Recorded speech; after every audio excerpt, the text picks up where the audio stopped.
Olá, aqui é Letícia, sou tutora de História do Polo de Itaguaí e hoje nós vamos falar sobre um período que ficou conhecido no Brasil como período democrático, que vai desde 1946 até 1964.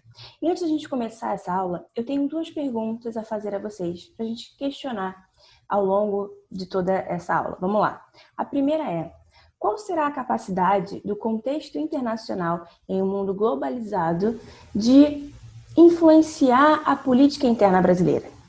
E a segunda pergunta: será que sempre no Brasil, quando a gente tem um avanço de grupos que estavam antes à margem da sociedade, que agora estão conseguindo direitos, estão conseguindo participar mais da política, será que quando a gente tem isso, a gente tem uma insatisfação das elites que não querem que esses grupos consigam direitos? Vamos pensar nisso ao longo dessa aula, beleza? Então vamos lá. A gente tem, em todo esse período democrático, 4 presidentes eleitos. O primeiro, Dutra; o segundo, o Vargas; o terceiro, o JK; e o quarto, o Jânio Quadros. Sendo que, desses 4 presidentes eleitos, a gente só tem 2 que conseguem concluir o seu mandato, que são o Dutra e o JK. O Getúlio Vargas vai se suicidar em 1954 por causa de pressões internas e tentativas de golpe dentro do seu governo. Nisso, quem assume é o seu vice, Café Filho, e o Jânio Quadros vai renunciar em 1961, com poucos meses de governo, também por pressões internas e por uma tentativa do próprio Jânio Quadros de conseguir controlar o governo de forma mais autoritária, que não dá certo. Quem assume é o seu vice, João Goulart, que vai sofrer o golpe civil-militar em 1964. Então é um período marcado por uma instabilidade política muito grande, por várias tentativas de golpe. E a gente vai entender ao longo dessa aula como isso acontece. E para a gente começar a entender, vamos pensar rapidamente no contexto histórico desse período. A gente tem, em 1945, a crise do Estado Novo, o Estado Novo que era a ditadura varguista, e a gente tem uma contradição entre a política interna e a política externa dentro desse governo do Vargas, onde o Brasil vivia um momento autoritário, vivia um governo autoritário, mas foi lutar na Segunda Guerra Mundial ao lado dos aliados contra regimes autoritários, como o fascismo e o nazismo. Então isso representa uma contradição e faz crescer as pressões para que Vargas saia da presidência, o que ele faz, de fato, em 45, e em 46 o Dutra é eleito, como eu já disse para vocês. Além disso, a gente ainda tem um contexto mundial de Guerra Fria, ou seja, de bipolarização entre Estados Unidos e União Soviética, um representando o capitalismo e o outro representando o comunismo, Então essa bipolarização, essa divisão do mundo em áreas de influência, essa briga por áreas de influência entre esses dois países, vai afetar também o Brasil com relação ao anticomunismo. A gente tem um crescimento do sentimento anticomunista no Brasil e do sentimento das elites, pelo menos, de alinhamento ideológico aos Estados Unidos, de alinhamento ideológico ao capitalismo americano. Isso vai marcar também esse contexto todo de inúmeras crises. Para começar a construir um novo Estado democrático, a gente vai ter, em 1946, a promulgação de uma nova Constituição, a Constituição de 1946, que vai garantir uma república federalista, ou seja, com alguma autonomia para os estados, que tem um poder executivo mais fraco perto do poder legislativo. A gente estava vindo de uma ditadura, então é natural que se tente aumentar o poder do legislativo, dos parlamentares, para evitar qualquer tipo de superpoder do executivo, do presidente. Além disso, a gente tem a manutenção do voto secreto, direto e universal para homens e mulheres, com a exclusão de praças que são soldados e de analfabetos, o que revela certo elitismo ainda dessa sociedade que vai excluir esses grupos da participação política. Dentro desse contexto de construção de um novo Estado democrático, a gente vai ter a criação de novos partidos políticos. O PCB, Partido Comunista do Brasil, que antes estava na ilegalidade, volta à legalidade, então o Partido Comunista passa a existir de forma legal em 46 e consegue eleger 10% de parlamentares na Câmara, o que é um grande número, para um partido que era considerado pequeno, não é? Além disso, a gente tem a criação do PTB, Partido Trabalhista Brasileiro, e é um partido que vai marcar esse período porque é o partido criado pelo Vargas, é o partido que tem uma herança trabalhista, né, de aproximação com o povo, na criação de um discurso político muito forte, que tem uma aproximação com os sindicatos. Além do PTB, a gente vai ter a criação do PSD, um partido mais tradicional, que representa os grandes latifundiários, o partido grande, né, o partido que vai eleger mais parlamentares, mais governadores nesse momento, né? E é um partido mais tradicional, como eu falei, um partido que conta muito com o apoio dos coronéis, né? Então ainda está inserido naquele contexto de coronelismo, mas um partido também que vai marcar esse período. E o outro partido que vai marcar o período é a UDN, a União Democrática Nacional. A UDN é o partido dos bacharéis, é o partido dos intelectuais de direita e dos empresários que querem uma associação direta do Brasil com os Estados Unidos, né? É um partido que vai querer a não intervenção do Estado na economia. A gente vai ver que é uma luta constante desse partido dentro do período democrático, porque o que a gente vai ter nesse período é uma intervenção do Estado na economia, e é um partido que vai querer também a vinda de empresas estrangeiras para o Brasil, né? Uma abertura do mercado brasileiro para o capital externo, o que também vai marcar as disputas de todo esse período democrático. E vamos lá, o que marca, o que constrói esse período democrático? Como eu falei para vocês, a intervenção do Estado na economia, e essa era uma das brigas do partido UDN com os presidentes desse período, não é? Então a gente tem a criação do nacional desenvolvimentismo, a ideia de desenvolver a economia brasileira, desenvolver a indústria brasileira a partir de um controle do Estado.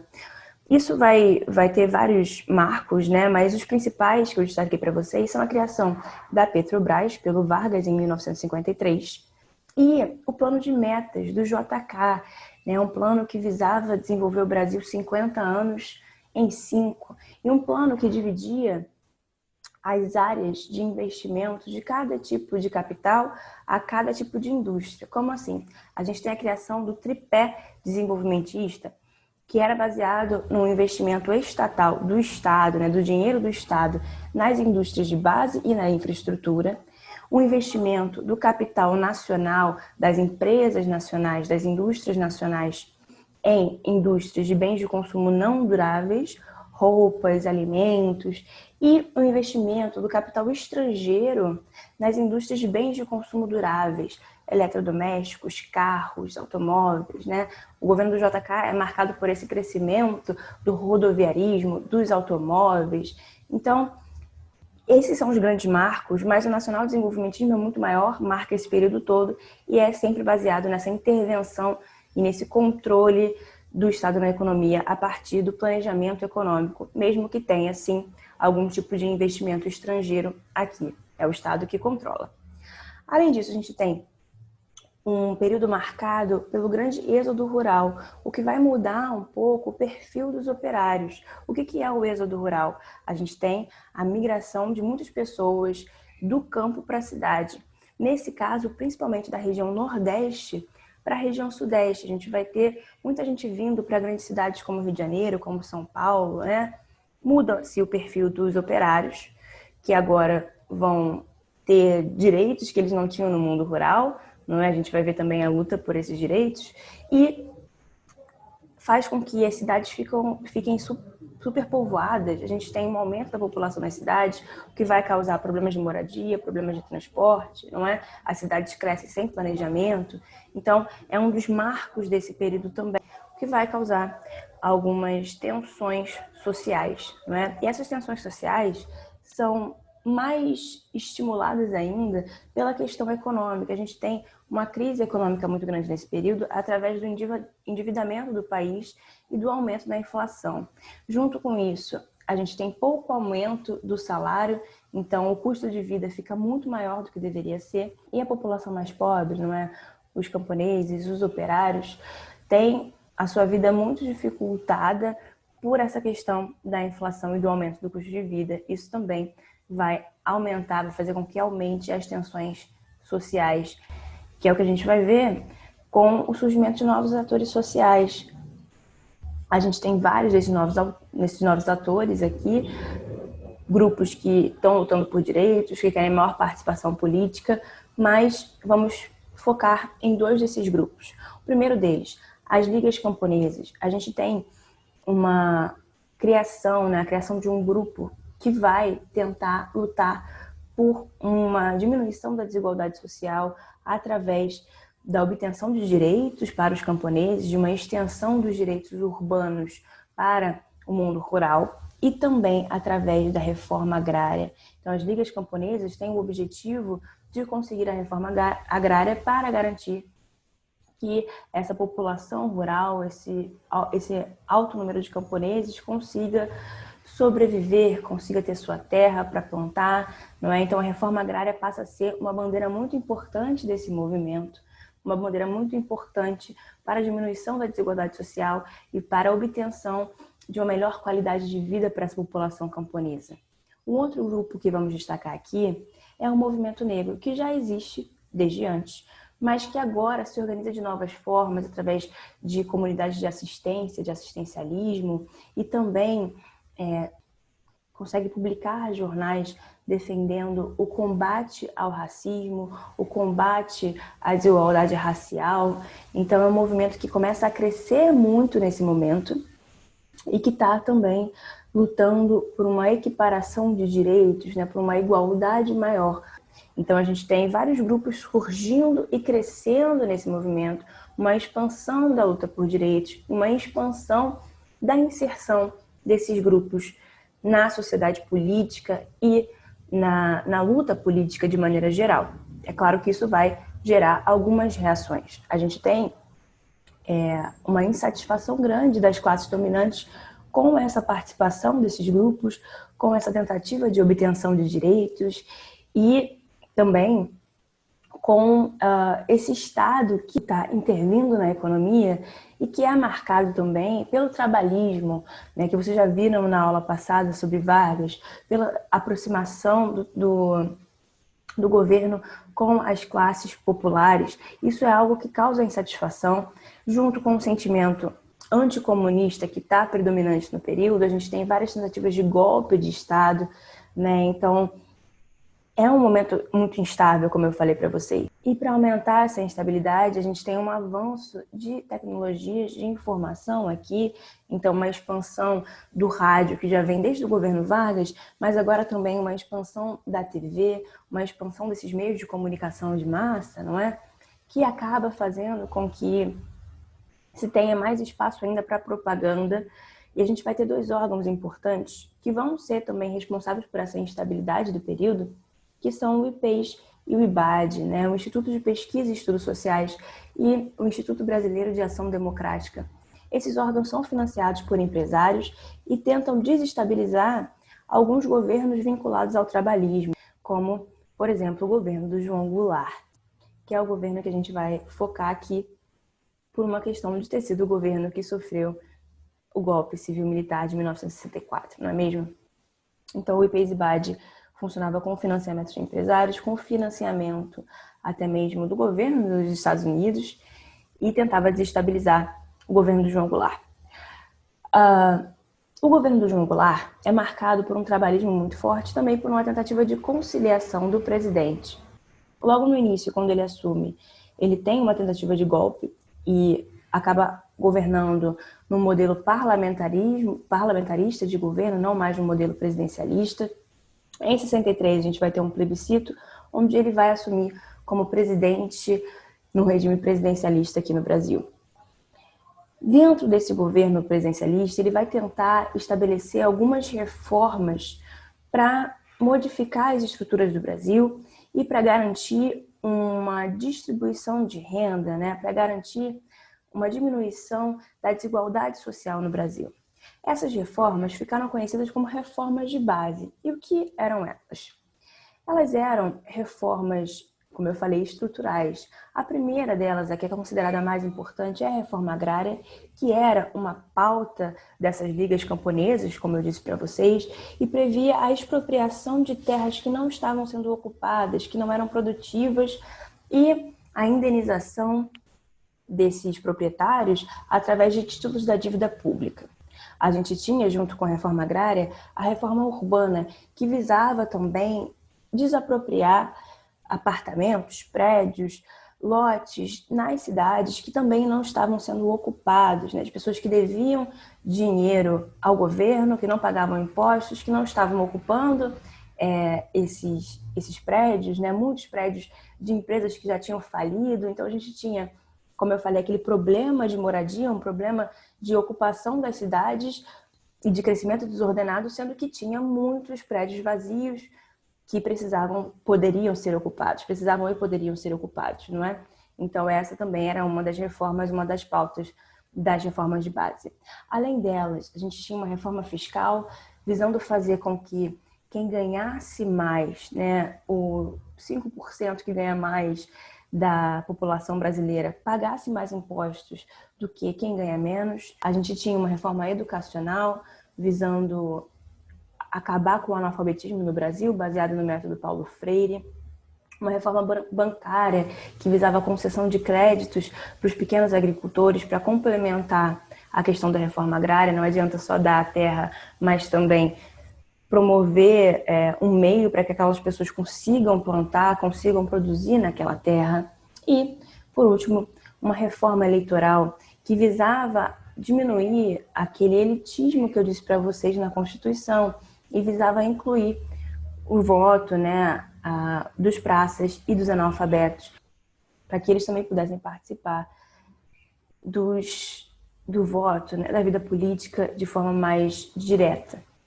E é aí que a gente tem essas reações das elites, não é?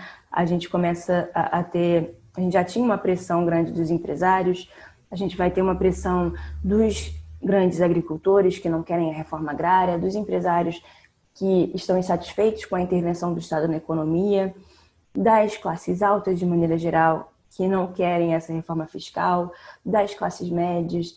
Então, muitos grupos começam a se organizar para combater esse governo do João Goulart. E, por último, a gente ainda tem uma insatisfação dos militares que, além de não quererem a reforma eleitoral, não estavam também satisfeitos com essa conquista de direitos das classes populares e se organizam também contra o João Goulart dentro de uma perspectiva do anticomunismo, pois o João Goulart, apesar de não ser comunista, é acusado de comunista pela grande mídia e pelas elites. Então, tem uma conspiração golpista dessas elites, dessa classe média e dos militares, que vai culminar no golpe civil-militar de 1964. Olá, meu nome é Pedro Souza, eu sou mediador de História do Polo da Penha e vamos corrigir esse exercício. Eu sugiro que você pause o vídeo, leia com calma todas as opções, as alternativas e leia os textos que a gente possa prosseguir. Foi? Alternativa A, fim da intervenção estatal na economia. Isso era uma proposta defendida pelo DN, como o próprio texto mostra. O DN, as reformas deveriam assegurar o livre mercado. Alternativa B e alternativa C, elas dizem respeito sobre a questão industrial. E não era bem isso que o CGT falava, a gente pode ver. Reforma bancária progressista, reforma agrária que estimula latifúndio e regulamentação da lei de remessas de lucro. Isso diz respeito a uma questão de propriedade, né? E era defendida, como a Letícia explicou, nas reformas de base do João Goulart. Alternativa D, atração de investimentos estrangeiros. Isso era uma proposta da UDN, defendida pela UDN, que dizia e queria segurar o livre mercado, ou seja, a possibilidade de atores estrangeiros e privados de agirem também na economia. E letra E, limitação da propriedade privada. E é sobre isso que a questão fala, sobre isso que as reformas de base falavam. Não era por fim a propriedade privada, mas sim limitar, por exemplo, a remessa de lucros, a quantidade de dinheiro que empresas estrangeiras que fossem alocadas no Brasil pudessem enviar para suas sedes lá fora, sobre a reforma agrária que extinguisse o latifúndio. Não era acabar com a propriedade privada no campo, e sim redistribuí-la, sobre reforma bancária progressista, quem deveria pagar mais e quem deveria pagar menos. Tudo bem? Espero que vocês tenham entendido. Muito obrigado, gente. Valeu.